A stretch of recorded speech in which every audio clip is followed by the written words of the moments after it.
എത്ര കണ്ടാലും കേറിയാലും മതിവരാത്ത ഒരു നാടാണ് നമ്മുടെ വയനാട്.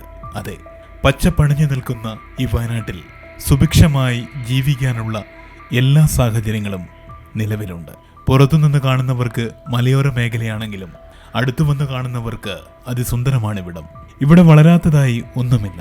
ഇന്ന് ഞാൻ പറഞ്ഞു വരുന്നത് നമ്മുടെ വയനാട്ടിലെ ചൂരൽ കൃഷിയെക്കുറിച്ചിട്ടാണ്. ആദിമ നിവാസികളുടെ വയനാട്ടിൽ നിരവധി ആളുകൾ ഇന്നും ചൂരൽ നട്ടുവളർത്തുന്നുണ്ട്. വള്ളിച്ചൂരൽ എന്നും കമ്പ് ചൂരൽ എന്നും അറിയപ്പെടുന്ന രണ്ടിനങ്ങളാണ് ഇവിടെ സാധാരണയായിട്ട് ആളുകൾ നട്ടുവളർത്തുന്നത്. ഇന്ന് നമ്മൾ മാനന്തവാടിക്കടുത്തുള്ള കുണ്ടറമൂല തറവാട്ടിലെ ചൂരൽ കൃഷിയെക്കുറിച്ചാണ് പറഞ്ഞു വരുന്നത്. ഇവിടുത്തെ തറവാട്ടിലെ പറമ്പുകളിൽ ധാരാളമായിട്ട് ചൂരൽ നട്ടുവളർത്തുന്നുണ്ട്. വള്ളിച്ചൂരലും അതോടൊപ്പം തന്നെ കമ്പ് ചൂരലുമൊക്കെ ഇവരുടെ ദൈവവിശ്വാസങ്ങൾ അനുസരിച്ചാണ് ഇവർ ഇത് വളർത്തുന്നത്. ധാരാളം ആളുകൾ ഇവിടെ നിന്നും ചൂരൽ കൊണ്ടുപോകാറുമുണ്ടെന്നും ഇവിടുത്തെ ആളുകൾ പറയുന്നു. നിറച്ചു മുള്ളുകളാണ് ചൂരലിൽ. ചൂരൽ ഒരു പക്ഷേ നമുക്ക് വെട്ടിയെടുക്കാൻ സാധിക്കത്തില്ല. കാരണം അത് എക്സ്പീരിയൻസ്ഡ് ആയിട്ടുള്ള ആളുകൾക്ക് മാത്രമേ ആ ചൂരൽ വെട്ടി ചൂരൽ രൂപേണയാക്കിയെടുക്കാൻ അത് സാധിക്കുകയുള്ളൂ.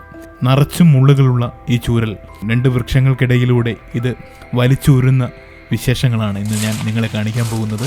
ഈ ചൂരൽ കാണുമ്പോൾ അതിമനോഹരമാണ്. മൂത്ത ചൂരൽ എത്ര മനോഹരമായിട്ടാണ് പലരും സൂക്ഷിച്ചു വെച്ചിരിക്കുന്നത്. കുത്തി നടക്കാനും അതോടൊപ്പം തന്നെ നമുക്കറിയാം പണ്ട് വല്ലക്കുട്ട എന്ന് പറയുന്ന ചൂരലിൻ്റെ വല്ലക്കുട്ടകളും മറ്റുമൊക്കെ ഉണ്ടാക്കാനായിട്ട് ചൂരൽ ഉപയോഗിച്ചിരുന്നു. പ്ലാസ്റ്റിക് യുഗം വന്നതോടുകൂടി ചൂരലിൻ്റെ പ്രാധാന്യം കുറഞ്ഞു വന്നു.